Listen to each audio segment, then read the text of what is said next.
Hey there guys, welcome back to the channel. Welcome if it's your first time. We're doing something a little bit different today because in today's video I'm reviewing the OpenRock, well the One Audio OpenRock S open ear air conduction sport earbuds.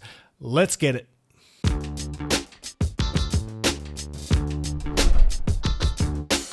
What's cracking audio fans? It's David here from Prime Audio Reviews.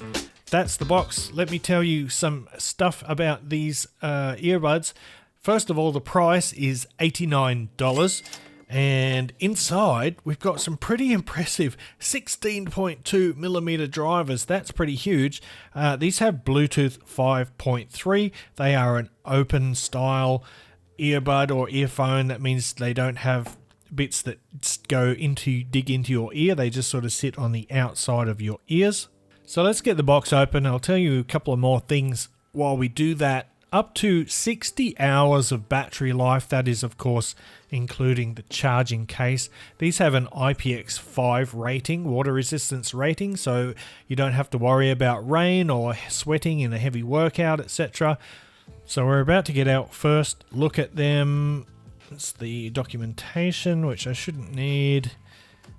And wow, look at that. It's a pretty chunky case, isn't it? Holy moly. I don't know what this is. Oh yeah.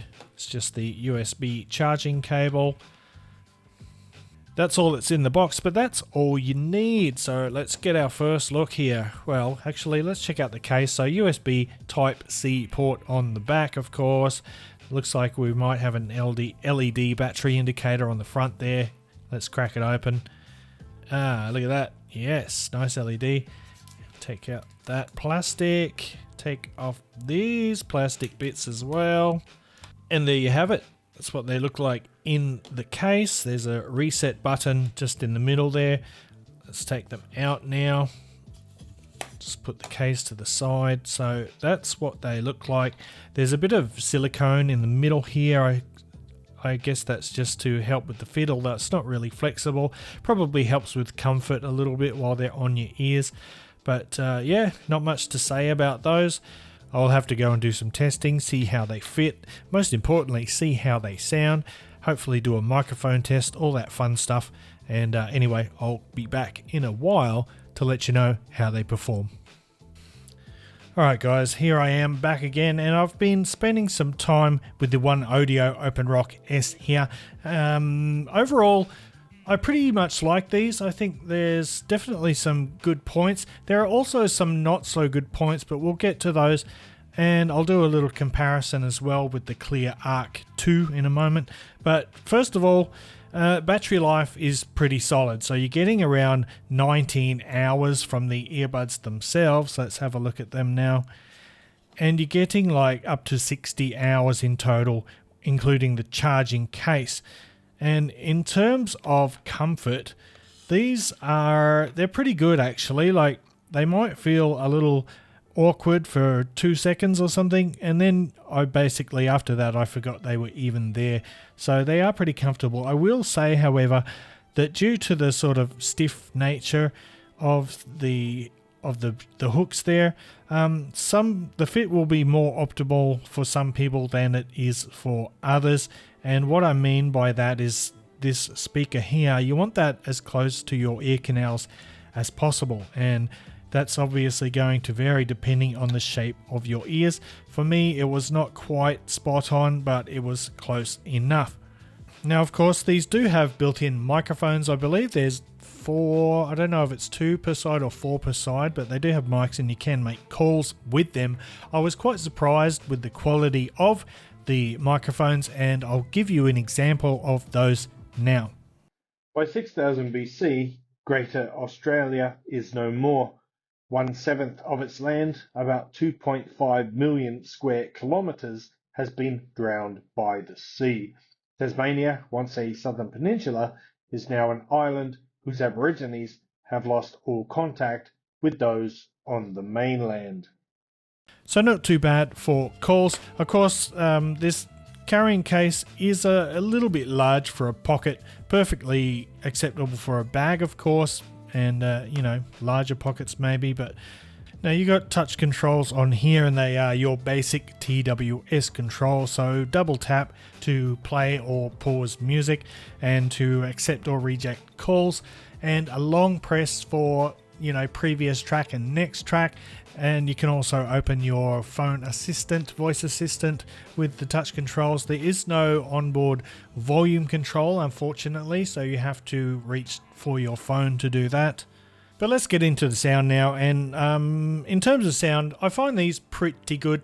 They are not as good as the ClearArc here too. We'll talk more about those in a moment.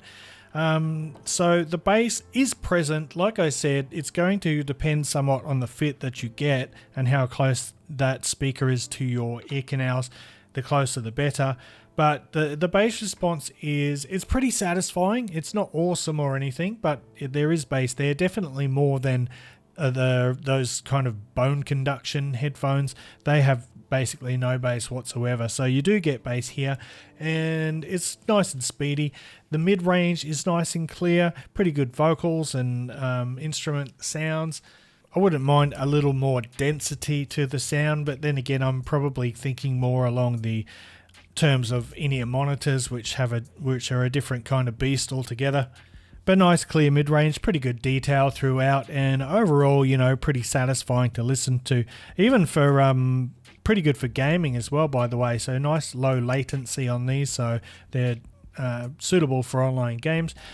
And then finally we've got the treble, and the treble is kind of relegated to the back, and I don't mean it's overly laid back or subdued, it's just that you don't notice it that much.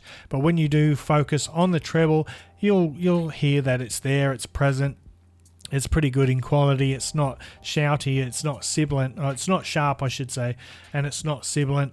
But at the same time, it's not sparkly and super precise and detailed either, but that's kind of what you want for this type of earphone or headphone, which is for when you're out and about, specifically exercising, working out, jogging, or in situations where you want to be still aware somewhat of your environment and be able to hear what's going on around you. So overall, for the price, I would say that the sound quality, the audio quality is pretty good. Now, let's do a quick comparison with the ClearArc 2. That's the difference in the cases. I find the Clear case to be more pocketable for sure. In terms of comfort, they're basically the same. I mean, they look quite different when you see them like that. They do look quite different, but honestly, once they're on my ears, I really don't notice any difference between them. But I do notice quite a bit of difference in the sound. So the Clears here have more bass. They've got a fuller, more solid bass. It's not boomy at all. It's a really top quality bass. Actually, I couldn't believe the sound quality of these the first time I listened to them. But keep in mind, these are $149 compared to $89 for the OpenRock S. So you would hope that the Clear sounded better. In addition to having superior audio quality, these have some extra features as well, like they've got head gestures, so if you turn your head left or right and whatever, you can control the device via that means, which is a pretty fun and unique way to go about it. But I found these to have better mid-range density, just an overall better resolution, and a more satisfying bass response as well. But yeah, like I said, practically, well, almost double the price, getting towards there anyway. So guys, that's the One Audio OpenRock S. I think if you're looking for this kind of thing, don't get any of those bone conduction headphones, because the audio quality for them is just not there yet, unless you're only listening to podcasts and vocals. But if you want any bass response or something, these are the way to go going forward for now. And considering the build quality, the battery life, the audio quality, the mic and call quality, I think these are a pretty good deal at $89. So I'm going to wrap it up there. Thanks for watching the video. If you liked it, give it a thumbs up, Parfam audiophile style. If you're new here and you want to see more content like this in the future, consider hitting that subscribe button. Oh, and one other thing I forgot to mention, I will also be reviewing the Olidance OWS, which is closer in price to the Clear Arc here, so that should be interesting. Anyway, guys, until next time, I'll see you later.